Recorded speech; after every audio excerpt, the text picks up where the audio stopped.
ফাতিহার যে বিষয়টা, এটা নিয়েও আমাদের একটু খোলাসা করা উচিত। প্রথমত মনে রাখবেন, ফাতিহা মানে হচ্ছে ইসালে সওয়াব। বলেন, ফাতিহা মানে কি? ইসালে সওয়াব, মানে মাইয়তে রূহে সওয়াব পৌঁছানোর অন্যতম মাধ্যম হচ্ছে ফাতিহা। এই ফাতিহা এটা করানো, এটা হচ্ছে মুস্তাহাব। বলেন, এটা কি? মুস্তাহাব। অর্থাৎ কোনো মানুষ মারা গেছে, আপনি তার নিকট আত্মীয়, তার মাগফিরাত কামনা করা, তার রূহে সওয়াব পৌঁছানো, সামর্থ্য অনুযায়ী তার জন্য কিছু দান সৎকা করা, সামর্থ্য অনুযায়ী তার জন্য কিছু গরিব ফকির মানুষকে, মিসকিনকে খাবার দাবার দেয়া, এটা একটা ভালো কাজ, এটা একটা উত্তম কাজ। এতে করে ওই মানুষকে খাওয়ানোর মাধ্যমে আল্লাহ চাহে তো হয়তো তার গুনাহ মাফ করে দিতে পারে। কিন্তু এটা কোনো ফরজও না, এটা ওয়াজিবও না। ফরজ এবং ওয়াজিব হচ্ছে কি? মাইয়তের কোনো কর্জ থাকলে সেই কর্জ পরিশোধ করে দেয়া।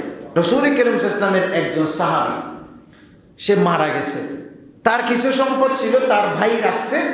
বলে, আমার ভাই তো মারা গেছে, 3টা বাচ্চাও সে রেখে গেছে, এই টাকা পয়সাগুলো দিয়ে আমি এই বাচ্চাগুলোকে লালন পালন করব। তখন সে রাসূল কারীম সাল্লাল্লাহু আলাইহি ওয়াসাল্লামের দরবারে গেছে।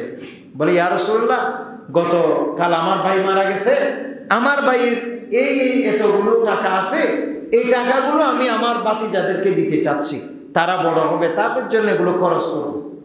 নবী বলেন, তোমার ভাইয়ের কি কোনো ঋণ আছে, কর্জ আছে? বলে, ইয়া রাসূলুল্লাহ, হ্যাঁ তা তো আছে। আমার নবী বলেন, কর্জ দিতে দিতে যদি সব টাকা শেষ হয়ে যায়, তবু তুমি সব টাকা দিয়ে আগে তুমি তার ঋণ পরিশোধ করো, তারপরে তুমি বাতিজি চিন্তা করি। বাতিজি কোত্থেকে কাবে, কর্জ দিব না, এটা আল্লাহ পছন্দ করবেন। এখন মানুষ আমাদের দেশে কর্জ পরিশোধ না করে বেশিরভাগ মানুষ ফাতিহা পরিশোধ করতে চায়। আপনার এই ফাতিহা আল্লাহর কোনো দরকার নাই।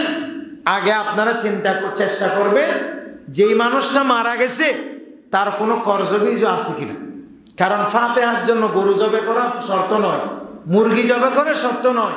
এক গ্লাস পানিও এনে, যদি আপনি একটা রুটিও এনে, একটা বিস্কিটের প্যাকেটও এনে আপনি যদি সামনে রাখেন, আর সেখানে যদি বরকতের উদ্দেশ্যে কিছু দোয়া পড়েন, সূরা ফাতিহা পড়েন, কিছু পড়েন, আর এগুলো যদি মানুষকে সৎকার নিয়তে কোনো মানুষকে দিয়ে দেন, বাস ফাতিহার জন্য এইটুকু এনাফ।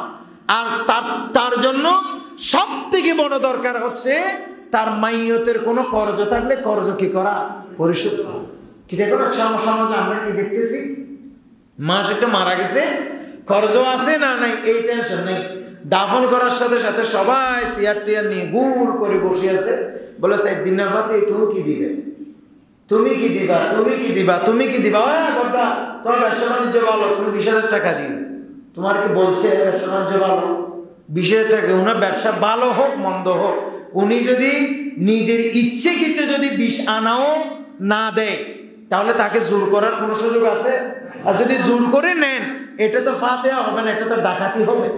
আমি আশ্চর্য, যেই মানুষটার ফাতিহা করাচ্ছে, অনেক মানুষকে দেখছি ওষুধ খাইতে না পারি মারা গেছে, কোনো আত্মীয় স্বজন খবর নিয়ে 10টা টাকার ওষুধ কিনে দেয় নাই, আর ওই মানুষ যখন মরছে মেজবানের জন্য 10,000 টাকা দিয়ে দিছে।